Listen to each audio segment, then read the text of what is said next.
얼마 전에 그 옛날 가수 이장희 씨가 부른 나는 누구인가라는 노래를 한번 듣게 되었습니다. 불후의 명곡이라는 불후에 나와가지고 부르는 것을 듣게 되었는데, 이분이 그 노래 부르기 전에 그 연유, 이 노래를 부르게 된 연유를 얘기를 하는데, 오래전에 미국에 살면서 아주 그 인생의 힘든 고비를 겪었다고 합니다.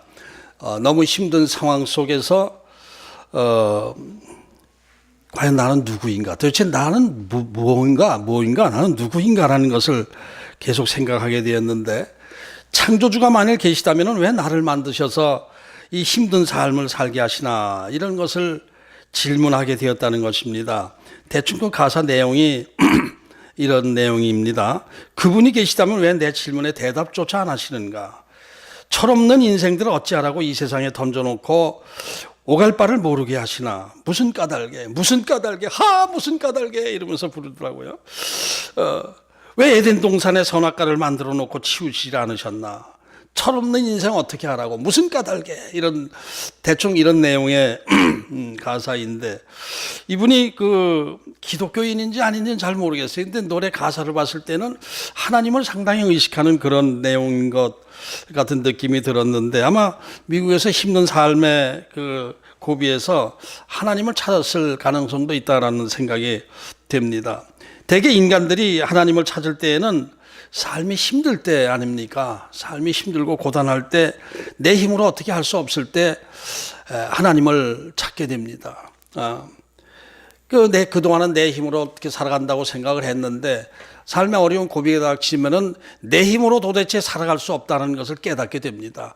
이리 가야 될지 저리 가야 될지, 어디로 가야 될지 오갈 바를 알지 못하는 그런 상황이 닥칠 때가 있습니다. 이럴 때 하나님을 찾게 되는 것입니다. 이때 하나님께서 우리에게 은혜를 주실 때는 그 시련 속에서 우리를 만나 주시지요.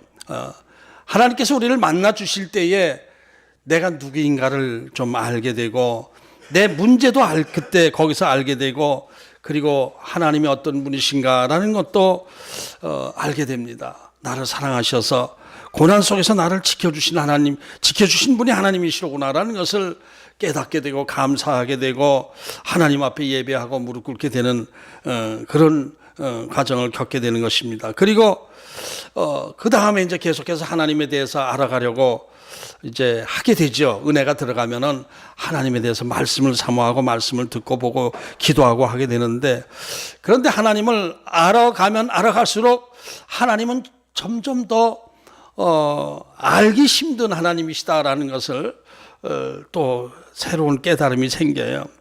하나님을 안다는 것이 이렇게 쉬운 일이 아니거든요. 우리가 뭐 쉽게들 하나님의 뜻, 하나님이 하셨어요, 뭐 이렇게 늘 얘기를 하지만, 잘 됐을 경우에 그런 얘기 하지만은, 어려운 시련 속에서 하나님이 나를 이렇게 힘들게 하셨어요, 이런 말은 또 함부로 할 수도 없잖아요. 하나님이 왜 나에게 이런 일을 주시는가? 하나님이 이런 하나님이다라고 믿다 보면은 또 다른 면이 보이고, 또 어떤 때는 정말로 하나님이 어떤 분이신지 도저히 알 수 없다라는 생각이 들 때도 있습니다. 어떤 때는 하나님이 너무 오랫동안 침묵하고 내 기도를 들어주지 않고 하셔서 하나님이 안 계신 것 아닌가 하는 생각이 들기도 합니다. 계시다면 어째서 나에게 이런 일을 주시는가? 이런 일이 생기게 하시는 이유가 뭔가? 하나님이 안 계시기 때문에 그런 것 아닌가? 이런 생각까지 하게 될 때도 있는 것입니다. 이럴 때 이러면서 이런 생각하면서 동시에 아까 그 이장희 씨의 노래처럼 어디로 가고 있는지, 내가 무엇을 하고 있는지, 내가 왜 이러고 있는지 그 자체도 모를 때가 있습니다. 말하자면 갈팡질팡하는 인생을 살게 된다는 것이죠. 한 사람의 인생은 사실 하나님의 신비에 속해 있는 것이기 때문에, 우리 인간 개개인의 삶의 그 우여곡절의 의미를 우리가 다 알지 못합니다. 어떤 때는 내 죄로 인해서 내가 고통당할 때도 있고, 어떤 때는 내 실수로 인해서, 내 잘못으로 인해서 고통을 겪기도 하고, 하지만은 어떤 경우에는 아무리 생각해봐도 이것은 왜 나에게 이런 일이 생겼는지 뭐 잘잘못을 생각할 수도 없는 관계도 없는 것 같은 그런 어려움 속에 처해질 때도 있어요. 이거 이장희 씨도 아마 그래서 그런 가사를 지어서 노래를 부른 것 같아요. 무슨 까닭에 이 철없는 인생을 이 땅에 던져놓으셔서 고통 속에서 나를 오갈 바를 모르게 하십니까? 왜 대답도 없으십니까? 이런 노래거든요. 그 마음에 이렇게 가사가 참 마음에 와닿고 아주 좀 마음에 이렇게 서늘해지는 그런 느낌을 받았습니다. 우리 그리스도인들은 이런 상황에서 하나님 앞에 부르짖어 기도하지요. 우리들은 어려움을 당할 때 알지 못하는 고난과 시련, 애매한 고난과 시련 속에서 우리는 하나님께 기도합니다. 근데 기도도 하루 이틀이지 계속 기도하고 기도해도 하나님께서 침묵하시면은 나중에 기도할 내용도 없어져요. 그냥 엎드리면은 너무 답답해서 그냥 기도하겠다고 엎드리면은 기도할 내용이 하얘져요. 아무것도 생각 안 나요. 그래서 주여, 주여 이런 그 반복된 주여만 부르게 되는 그런 경우가 있습니다. 어떤 때는 내가 회개가 철저하게 회개하지 못해서 그런 것 아닌가 해가지고 회개 전에 하긴 했는데 다시 또 한 번 회개하자 해가지고 옛날에 지은 죄들 그냥 어렸을 때 지은 죄까지 다 끄집어내가지고 이제 회개거리를 찾고 찾아서 회개하고 해도 뭐 그냥 그것으로 끝이라는 말이에요. 그러니까 이제 그 다음에는 내가 뭘 기도해야 될지 기도할 바를 알게 되지 못하는 상황도 있습니다. 그러나 여러분, 하나님은 우리의 모든 그 기도, 고통 속에서 부르짖는 기도 이런 것을 다 듣고 계십니다. 우리의 피난처 되시는 하나님을 믿으시기 바랍니다. 우리 이런 상황을, 나의 모든 상황을 다 보고 계시고 알고 계셔요, 하나님께서. 그리고 나에 대한 축복의 계획까지도 가지고 계시다라는 것을 제 신앙 경험에서 너무나 많이 여러 번 극적인 경험을 했기 때문에 이런 내용만 나오면은 저는 마음에 이렇게 그냥 목소리가 커지고 그럽니다. 욥의 상황도 그런 상황 아니었습니까? 욥이 원인을 알 수 없는 고난 속에서 그렇게 하나님을 찾고 찾았지만은 하나님은 전혀 표시를 안 해주셨어요. 앞을 봐도 안 계시고 옆을 봐도 안 계시고 오른쪽을 봐도 안 계시고 왼쪽을 봐도 안 계시고 뒤를 봐도 안 계시고 하나님 안 계신 것 같이 느꼈어요. 그러나 하나님은 처음부터 끝까지 다 욥의 상황을 보고 계시고 알고 계시고 기다리고 계셨어요. 욥이 하나님을 때로는 하나님을 원망한다기보다는 자기가 태어난 것을 원망하고 막 이렇게 하는 상황까지 갔지만은 결과적으로 욥은 그 시련을 이기고 하나님의 갑절의 축복을 받게 되었죠. 결과적으로 하나님의 욥의 시련은 결국 뭐 마귀하고 관련이 있지만은 마귀도 하나님의 어떤 그 손 안에서 움직여지는 존재이기 때문에 결국 하나님의 테스트였다고 볼 수 있고 욥은 그 테스트에서 이겨나간 것이죠. 신앙으로 이겨나간 것입니다. 그래서 우리가 좀 어려운 시련 속에서 내가 어찌 해야 될 바를 모르고 내가 어디로 가는지 무엇을 하고 있는지 왜 내가 이러고 있는지 모르는 상황 속에서 우리는 하나님을 찾아야 돼요.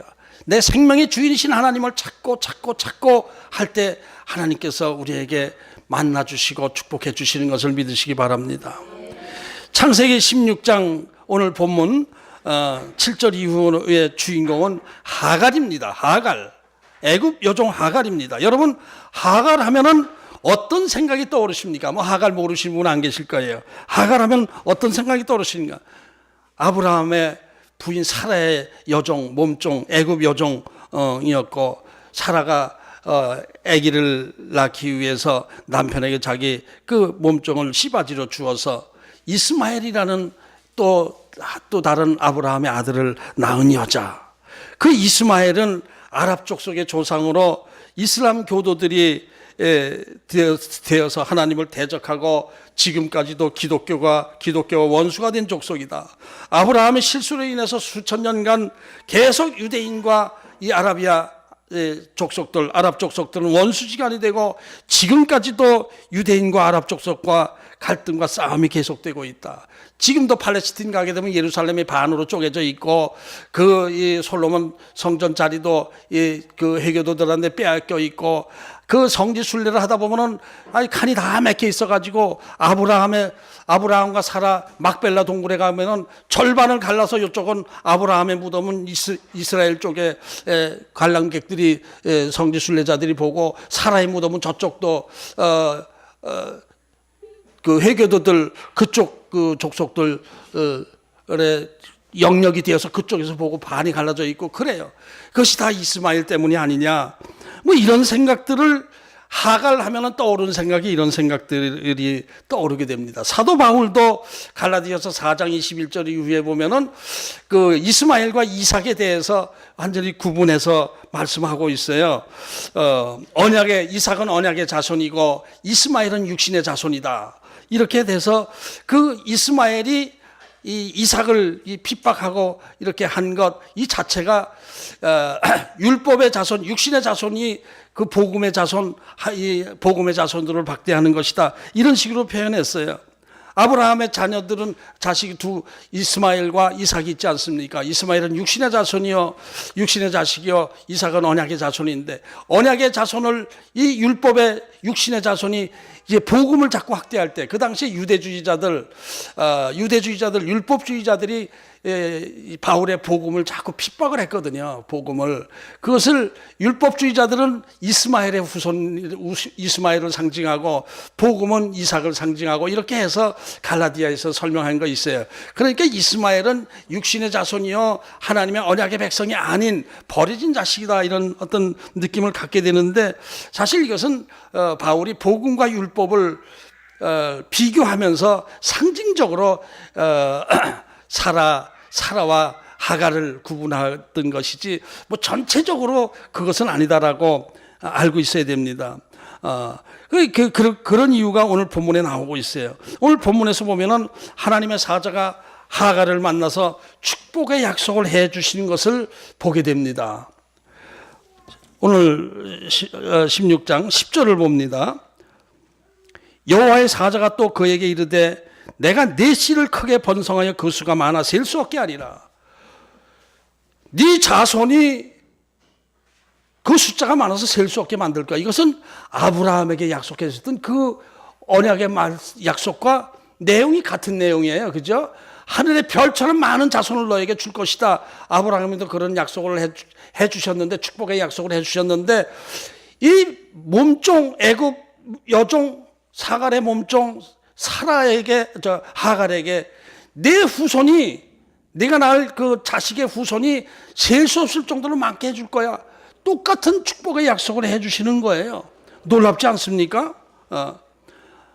아브라함에게 약속해 주던 축복의 약속을 하갈에도 비슷하게 축복의 약속을 해주신다.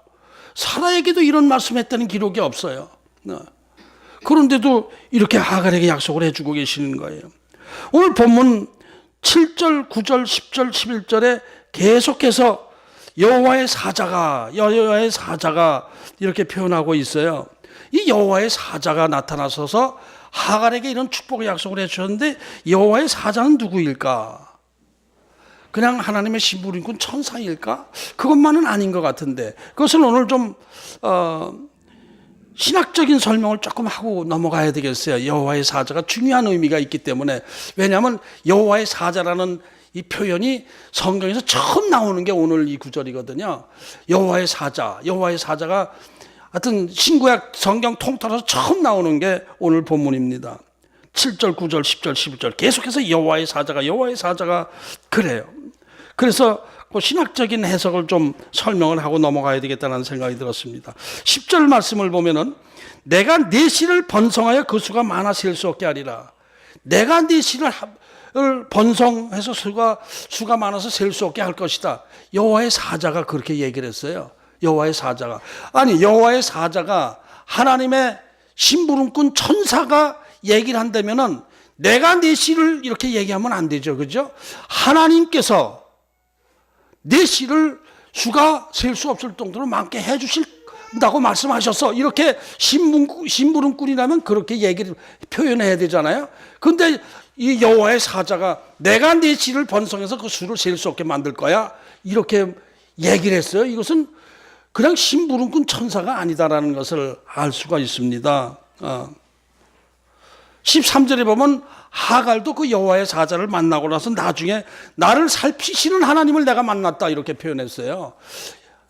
이건 천사 날개 달린 천사에 대한 표현은 아니다라는 것을 알 수가 있습니다. 그러니까 오늘 본문에서 여호와의 사자라고 표현한 그 여호와의 사자는 하나님 자신을 말씀하고 계시는 거예요. 그러면서도 또 여호와 하나님과 여호와의 사자는 또 구분해서 말씀을 하고 있어요. 상당히 좀 묘합니다. 성경이. 여기서 우리 신학적으로 생각하게 되는 것이 이 여호와의 사자는 과연 누구일까라는 것을 생각하면서 삼위일체 하나님을 생각하게 됩니다. 삼위일체 하나님. 우리 기독교에는 유일하신 하나님을 믿지만은 그 유일하신 하나님의 존재는 삼위로 되어 있어요. 세 분 하나님으로 되어 있어요. 세 분 하나님이면서 그분은 하나다. 세 분이시면서 하나다. 이것이 삼위일체 교리거든요. 아주 삼위일체 교리만 가지고도 우리가 1년을 공부해도 다 못하는 많은 그 내용들이 함축되어 있는데 우리는 어쨌든 삼위일체 하나님을 믿고 있습니다. 제1위 하나님은 성부 하나님이요, 제2위 하나님은 성자 하나님이요, 제3위 하나님은 성령 하나님. 성부 성자 성령의 이름으로 세례를 주노라. 이 삼위일체 하나님을 떠오르게 돼요. 그런데 구약 성경에는 죄인인 우리가 하나님을 만나면, 여호와 하나님을 만나면은 반드시 죽으리라 이랬어요. 모세, 그렇게 하나님과 가까이 지내던 모세도 하나님의 등만 보고 발만 보고 했지 하나님과 정면으로 마주치지 못하게 했단 말이에요. 하나님을 만나면 죽는다고 그랬어요. 그렇다면은 지금 이 여호와의 사자라고 한 것은 성부 하나님, 직접 성부 하나님은 아니라는 것을 알 수 있어요. 그럼 성령 하나님은 어떠실까? 성령 하나님은 절대로 육신화되지 않는 하나님입니다. 영이신 하나님을 우리에게 나타내 보여주시는 거예요. 영으로 육신화돼서 우리에게 나타나지 않고 영으로 우리 심령 속에서 역사하시는, 말씀을 주시는 하나님이 성령 하나님이십니다. 성령 하나님은 육신화되지 않으세요. 그러면 이제 성부 하나님도 아니고 성령 하나님도 아니시라면은 한 분 남았어요. 성자 하나님 남은데 성자 하나님의 특징은 뭡니까? 육신화되어서 우리에게 오신 분이 성자 하나님이시거든요. 그래서 성경 학자들은 구약에서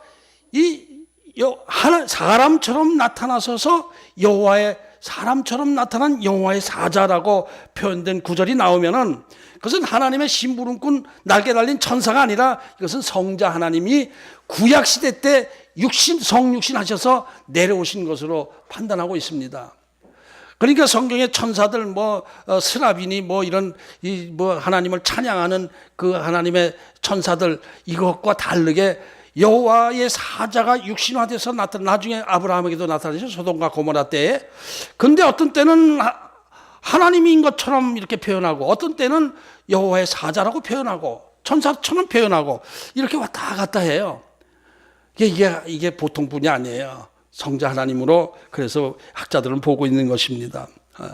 거기다 오늘 성경에서 처음으로 여호와의 사자라고 하신 그 분이 사라의 몸종 하갈에게 나타나셔서 축복의 약속의 말씀을 주고 계시는 거거든요. 보통 구절이 아닌 거예요. 이게 굉장히 중요한 의미가 있습니다. 부활하신 예수님께서 가장 처음 만난 분이 누구죠? 베드로인가요? 요한인가요? 아니에요. 막달라 마리아예요. 막달라 마리아. 막달라 마리아가 그래서 성경에서 중요한 인물입니다. 부활하신 예수님께서 가장 처음 만난 사람이 막달라 마리아. 7 귀신 들렸던 막달라 마리아. 그 뒷얘기들이 창녀 출신이니 뭐니 많은 얘기들이 있지만 그 불확실한 것이고 어쨌든 막달라 마리아는 7 귀신 들렸던 그 막달라 마리아에게 부활하신 예수님께서 처음 나타나셨어요. 중요한 인물입니다. 의미가 강한 거예요. 그것처럼 여호와의 사자, 우리가 성자 하나님으로 추측하는 그 여호와의 사자가 애굽 몸종 사라의 몸종 하갈에게 처음으로 나타나서 축복의 말씀을 주셨다. 이게 보통 내용이 아닌 거예요. 이 하갈에 대해서 생각하면 그저 애굽 몸종 그저 이 엑스트라 성경에서 조연급 인물 뭐 그러다 이스마엘 우리의 대적자 이스마엘을 낳고 그냥 퍼뜨린 그 여자다. 뭐 이런 개념만 하지만은 하나님께서 직접 축복해 주시고 자손을 번성케 해 주신다는 약속을 해 주시는 그런 내용이 나와요. 그러면서 이름까지 아들을 낳을 것이다라고 하고 이름까지 지어주죠. 이스마엘. 이스마엘이라는 말은 내 고통을 내가 보고 들었다. 다 알고 있다라는 그런 내용이거든요. 내가 들었다라는 뜻이에요. 이스마엘 하면 하나님께서 들으셨다라는 이름이에요. 이스마엘도 그러면 아주 대적자 나쁜 사람만이 아니라 하나님께서 축복해 주신 자녀다. 이런 것을 알 수가 있습니다. 성경에서 그런 내용을 이렇게 깊이 발견하게 되니까 하나님은 또 이런 하나님이시로구나 하는 것을 또 알게 되었어요.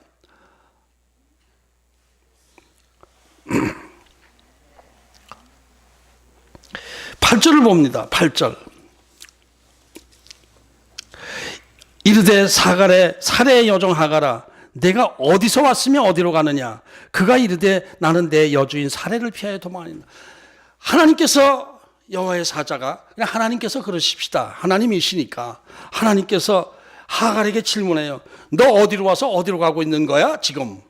이 질문을 하시는 거예요. 상당히 영적 의미가 많이 함축된 말씀입니다. 제가 설교를 시작하면서 나는 누구인가를 생각해 보지 않았습니까? 하나님은 어떤 분이신가? 내가 지금 어디로 가고 있고 내가 무엇을 하고 있느냐라는 말씀을 설교 서론에서 말씀을 시작을 했는데 그것을 오늘 지금 8절에서 하나님께서 하갈에게 묻고 계십니다. 너 지금 어디로 가고 있는지 알기나 해? 아담아 네가 어디 있는지 알아? 이 질문입니다. 아담아 네가 어디 있느냐? 너 뭐 하고 있느냐? 하는 질문을 하갈에게 너 지금 어디로 가고 있는 거야 지금? 하갈은 물론 대답하죠. 제 여주인 사라를 피해서 지금 제 고향 애굽 땅으로 도망가고 있습니다. 여기 지금 술 땅 뭐 이렇게 여기 7절에 여호와의 사자가 광야의 샘물곁 곧 술길 샘곁 술길은 수르 광야 애굽 경계선입니다. 애굽 다 간 거예요. 굉장히 멀리 간 거예요. 100km 이상 도망간 거예요. 벌써 임신한 몸으로 애굽 경계선 다 온 것입니다. 제 여주인 사라가 저를 핍박해서 그 핍박을 피해서 지금 제가 태어난 곳 어쨌든 종이지만 어쨌든 그걸로 도망가고 있습니다. 이러고 있는 거예요.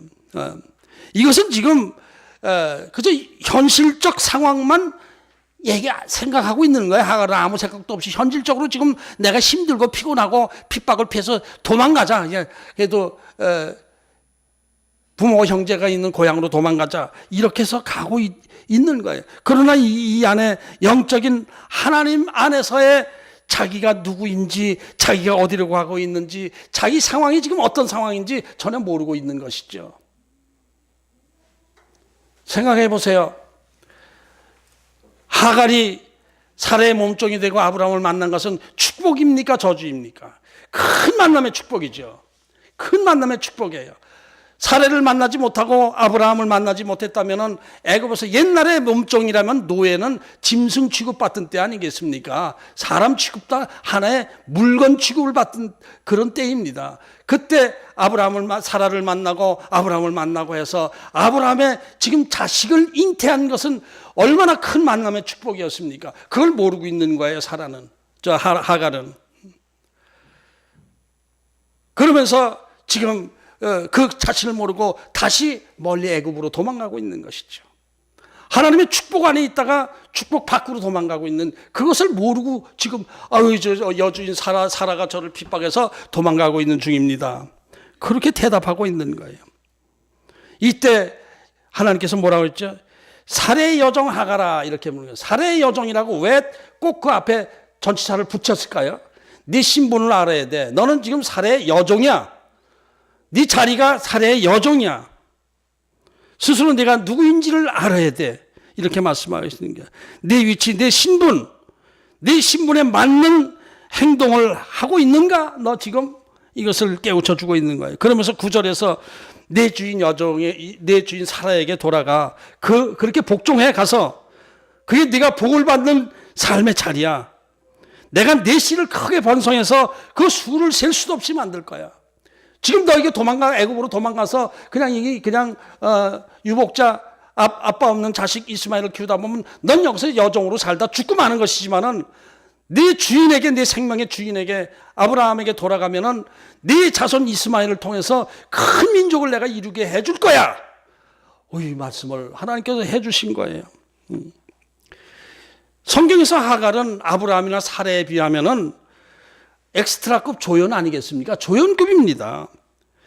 그런데 그 조연급 엑스트라급 그 하갈을 이 창찬호를 역사의 주인공이 되게 만들 거야. 이렇게 약속해 주고 계시는 거예요. 내가 내 기도를 다 들었어. 이 하갈의 이름은 도망자라는 의미가 있습니다. 하갈은 도망자예요. 이스마엘은 내가 내 기도를 들었다라는 의미고.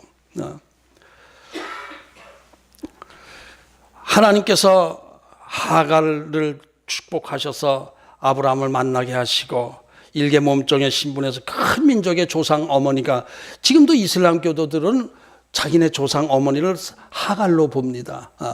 이스마엘. 지금 저 회교도들은 이 모리아 산에서 그렇게 제물로 바치려고, 아브라함이 제물로 바치려고 했던 것이 이스마엘이라고 주장하고 있습니다. 그쪽 코란에는 그렇게 기록이 돼 있어요. 그러니까 거기에 부인 하갈이니까 조상의 어머니죠. 그 아브라함의 자손. 여기서 성경에 좀 모순 같기도 하고 약간 좀 어딘가 애매한 부분이 있는데 이것은 깊이 묵상해 보면 어렵지 않습니다. 아브라함의 자손은 크게 두 부류로 나누죠. 언약의 자손 이스라엘의 후손들, 육신의 자손 이스마엘의 후손들. 근데 아브라함에게는 내 몸에서 날짜가 하늘의 별처럼 많은 민족, 많은 족속을 이루게 될 것이다. 이렇게 약속하셨던 것을 이루는 과정에 이스마엘도 포함되어 있는 거예요. 이스마엘도 아브라함의 후손 아니겠습니까? 이스마엘도 아브라함의 후손이에요. 그러니까 이삭과 이스마엘의 그 자손들을 합쳐서 아브라함의 후손을 만드신 거예요. 그것이 하나님의 어떤 뜻 안에서 지금도 이렇게 대립하고 있지만은 움직여지고 있는 것이죠. 역사가 이루어지고 있는 것이죠. 하갈은 지금 자기 여주인 사라의 핍박을 피해서 자기 고향 애굽으로 도망가고 있는 것인데 그 영적 의미를 보게 되면은 굉장히 큰 하나님의 큰 양쪽 측면에 육신적 축복과 언약의 축복, 영적인 축복 이런 것이 포괄된 그 축복의 말씀을 하고 있는 것입니다. 그래서 이 하나님께서 지금 하갈에게 질문하는 거야. 내가 지금 어디로 가고 있어? 너 누구야? 사라의 여종 하갈아, 너 지금 어디로 도망가고 있는 거야? 어디로 가고 있는지 알기나 해? 이렇게 질문하고 있는 거예요. 우리 인생에서도 이런 일이 얼마나 많은지 모릅니다. 우리는 인생의 어떤 고통 속에서 내 잘못이든지 내 죄 때문인지 내 실수 때문인지 또 원인을 모르든지 어쨌든 인생의 시련 속에서 때로는 하나님을 원망하며 어디론가 도망하다가 더 망하는 상황이 많습니다. 도망하면 더 망합니다. 아야어여 다다저저 도망하다 보면 더 망합니다. 도망하지 마세요. 그래서 우리는 고통 속에서 인간적인 판단으로 애굽으로 도망하지 말고 내 생명의 주인이신 하나님 앞에 더 엎드려야 돼요. 하갈이 자기 이 주인인 사라에게 더 엎드려야 되는 것처럼 우리가 어려움 속에서 더욱더 생명의 주인이신 하나님 앞에 엎드려야 되는 거예요. 하나님을 더 찾고 해야 돼요. 그때 하나님은 들으신다고 오늘 말씀하고 계시는 거예요. 이스마엘, 내가 내 기도를 들었다. 네 고통을 내가 들었다. 하갈은 그저 육신적 고통에서만 해방되려고 애굽 땅으로 도망하고 있었지만은 하나님은 처음부터 하갈을 통한 계획을 갖고 계셨고 하갈을 통해서 이스마엘을 낳게 하고 이스마엘을 통해서 또 다른 큰 민족을 계획하고 계셨던 거예요. 그래서 하갈은 아무것도 모르고 나는 왜 이렇게 힘든데 내 인생은 왜 이렇게 종으로 태어나서 이렇게 힘든 또 주인을 만나서 고생하고 있는가 이런 생각만 하고 있지만은 그 안에는 하나님의 큰 축복이 있었던 것이죠. 너 지금 가는 길을 잘못된 길이야. 힘들고 고통스럽더라도 네 주인 사라에게 다시 가서 순종하고 복종하면서 이스마엘을 나와 키워야 돼. 거기서 키워야 돼. 아브라함 밑에서 키워야 돼. 그래야 또 다른 족속을, 그 큰 민족을 내가 이루게 해주는 거야. 하나님은 우리의 시련 속에서 부르짖는 우리의 기도를 다 들으시면서 우리를 살펴주시는 하나님이신 것을 다시 한번 믿으시기 바랍니다. 우리가 육신적으로 느끼기에 하나님은 응답도 안 하시는 하나님이시여, 나의 고통, 나의 문제를 그저 모른 척하고 계시는 분이시다라는 생각이 들지도 모르지만은, 그러나 하나님 지금도 저와 여러분은 삶 가운데 깊이 불꽃 같은 눈초리로 우리를 살펴보고 계시는 하나님이신 것을 믿으시기 바랍니다. 우리 인간은 어리석어서 그저 현실적인 상황만 봐요. 이 하갈처럼 현실적으로 사례가 이제 자기에게 핍박 주는 거에 힘든 것만 알고 있어요. 그래서 지금 내가 어디로 가는지도 모릅니다. 어떤 때는 내가 무엇을 하고 있는지도 몰라요. 내가 그저 먹고 살기 위해서 왜 삽니까? 라고 물어보면은, 이게 그냥 먹으려고 살지, 하루하루 먹는데 살죠. 자식 새끼 때문에 그냥 살고 있지, 난 자식 새끼만 없으면 그냥 벌써 죽었으면 좋겠다고 이렇게 하는 사람도 있고, 왜 사는지를 모르고 살아요. 그러나 우리 모두는 다 하나님의 뜻과 계획 안에 있는 존재들이라는 것을 여러분 다시 한번 믿으시기 바랍니다.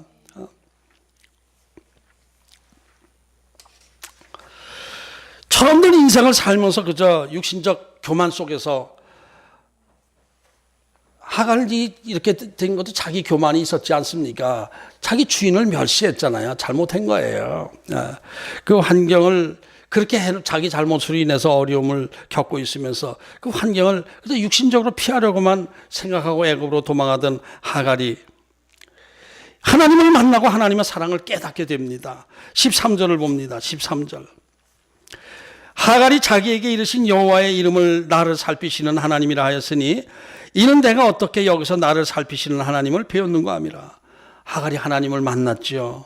하나님을 만났고, 이 하나님은 나를 살펴보시는 하나님이로구나, 고통 속에서 내 기도를 들으시는 하나님이었구나 라는 것을 하갈이 깨닫게 됩니다. 하나님의 은혜죠. 하나님을 만난 거예요. 하나님의 사랑을 깨닫는 거예요. 나를 살펴주시는 하나님을 깨닫는 것이 큰 축복입니다. 나의 삶의 어려움 속에서 하나님은 다 보고 계시고 알고 계시고 살펴보고 계시는구나. 나는 지금 힘들다는 생각만 하고 있지만 하나님은 나에 대한 축복의 계획을 갖고 계시는구나. 이것을 알게 때 얼마나 우리가 감사합니까? 얼마나 감사해요. 큰 축복입니다. 그렇게 되면 잘못 가던 내 삶의 방향이 바뀌게 됩니다. 애굽으로 도망가던 우리의 삶이 다시 하나님 앞에 엎드러지게 됩니다. 그리고 그렇게 될 때 하나님의 축복 안에 거하게 되는 줄을 믿으시기 바랍니다. 하갈은 거기서 방향을 돌려서 애굽 땅 경계선까지 다 왔어요. 국경선 근처까지 다 왔어요. 거기서 방향을 돌려서 다시 가나안 땅으로 돌아오는데, 도망갈 때 하갈의 모습은 어떻겠습니까? 돌아올 때, 하나님 앞에 돌아올 때에, 아브라함에게 돌아올 때 하갈의 모습은 어땠습니까? 하나님의 축복 안에 있는데, 다시 가도 이 사례로부터 핍박을 받을 가능성 충분히 있습니다. 자기가 임신했기 때문에. 그럼에도 불구하고 하나님이 나와 함께 하시는 것을 믿습니다. 그리고 이러고 왔을 거예요. 사례의 몸종이 다시 되었을 거예요. 힘들지만은 그게 복된 자리, 복된 삶의 자리, 축복의 조상의 어머니가 되는 자리라는 것을 알고, 아마도 이후로 이 하갈은 사례가 계속 핍박을 나중에 봐도 계속 이 사례는 이 하갈과 이스마엘에 대해서 좋지 않은 감정을 갖고 있는 것이 나중에 보여지는데, 그렇다 하더라도 하나님이 나와 함께 하신다는 것을 믿고 아마 겸손하게 이겨나갔을 것으로 봅니다. 오늘 하갈에 대해서 굉장히 우리가 생각하던 하갈의 이미지하고 다르게 제가 설교를 하는 것 같은데, 말씀에 보면 그렇게 된 거예요. 조연급이 아니라 주연급, 장차 주인공으로, 역사의 주인공으로 하나님께서 계획하고 이끌어 가시는 거예요. 여러분은 하나님 안에서 누구이신가요? 어디로 가고 계시나요? 지금 뭐 하고 계시나요? 지금 혹시 또 삶의 이리저리 좀 힘든 삶에 지치고 그래서 애굽 땅을 기웃거리고 계시지는 않으신가요? 주인에게, 생명의 주인에게 돌아가셔야 돼요. 네. 그러면서 믿음으로 이겨나가야 됩니다. 고통 속에서 드리는 우리의 기도를 하나님은 다 듣고 계십니다. 하나님께서 저와 여러분 모두에게 하나님의 축복의 약속을 해주셨고 축복의 계획 안에서 우리를 이끌어가고 계셔요. 하나님은 어떤 분이신가? 우리를 축복하시고 살펴주시는 하나님이십니다.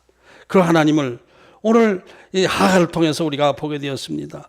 비록 저와 여러분이 혹시 또 이 세상에서 우리 인생에서 지구상에서 조연급 어떤 그 인물일 수는 있습니다.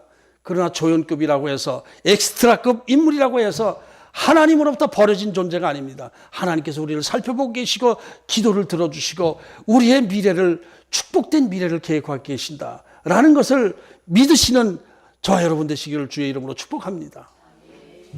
기도합니다.